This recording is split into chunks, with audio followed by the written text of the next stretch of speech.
Hello and welcome to Granite Shorts episode 6. We're outside today using the beautiful weather, and we're going to explain why choosing color for your granite countertops has to include looking at full slabs and not just samples. Let's have a walk. When purchasing granite countertops, the first step is often picking the right color. And how do you do that? Well, typically, you'll look at many different samples of granite, and those samples are representative of the full slabs. But are they?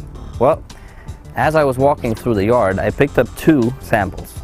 And you can see here, I have a light one in my left hand, very uniform pattern, creamy color. The other one is orange, burnt orange, with some black in it. Completely 2 different samples. Believe it or not, they belong on the same stone. What a difference. You can see that the light sample right here could have came from one of the lighter parts, obviously, and pretty much anywhere on this slab. And the darker one, well, that fits pretty much perfect somewhere over here. The color and the pattern of the slab can vary so greatly, and that's why choosing the color based on such a small sample is never a good idea. You always should see the full slab before making a purchase. As you can see on this Samba red granite, this sample is somewhat representative of the stone. It has the right colors and it has some of the pattern. But if you look here at the dark side of the slab, you'll see that this sample doesn't really match at all. Still, it has the right colors, but it's just not in the right places. And similarly, when you look at the red side, it looks kind of out of place. It looks somewhat right about here. So as you can see on the sample, the colors are represented well, but the same cannot be said about the pattern, since the slab is much bigger and we have 2 very different areas of the slab, the darker black background area and the red here, which just doesn't translate to the sample. The sample of the stone that I'm holding is very uniform. It has nice even distribution of the colors. But the slab that it comes from is not so uniform at all. We have areas of black, areas of red, and it just really goes to show that when choosing the color for your granite countertops, sometimes it's not just the colors that are important, it's also how they're laid out on the slab. We have another example here, a grayish yellow stone sample, and it matches perfectly here, but as we walk across the slab, we'll see that here we have a vein of more of a yellow color, and then right next to it, a vein of white. So it's the same story all over again.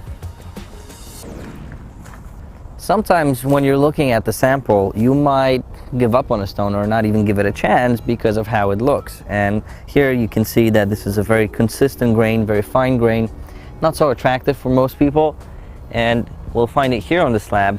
But then when you look at the whole thing, it's really striking. It's something different. It's a very, very unique slab, and it's very dramatic in its pattern, and it's something that you won't see on the sample.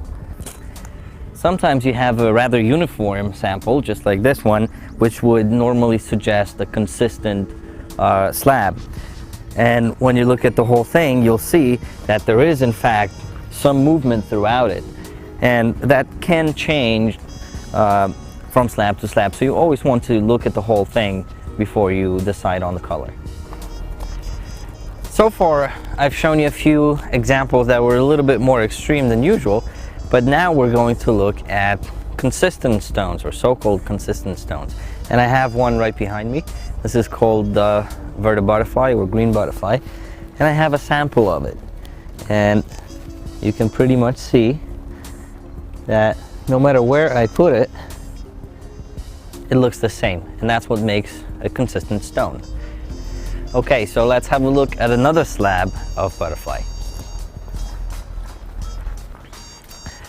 Okay, and here we have another slab of butterfly, and when we put the sample from the first one against it, we can see that it's missing the white, and that was in the other one. And there was also some gold in it that this one doesn't have, so they are very much different. Let's have a look at another one.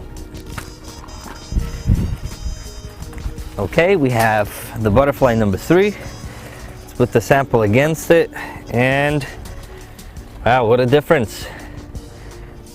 So you can clearly see that these two stones are not quite the same thing.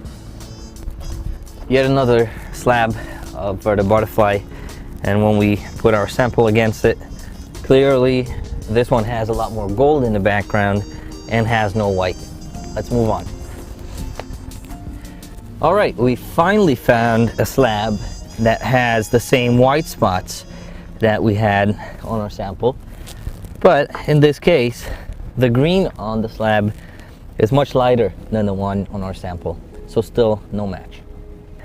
All of the slabs that I just showed you were of the same name, which is Verde Butterfly, but as you saw, none of them were exactly the same. They were close, they were similar, and that's because even though they came from the same quarry, the deeper the quarry mines the rock, the color and the saturation of the colors might change, and it does change. We know it best because we import the stone and we get new shipments every couple of weeks, and each one of them is different.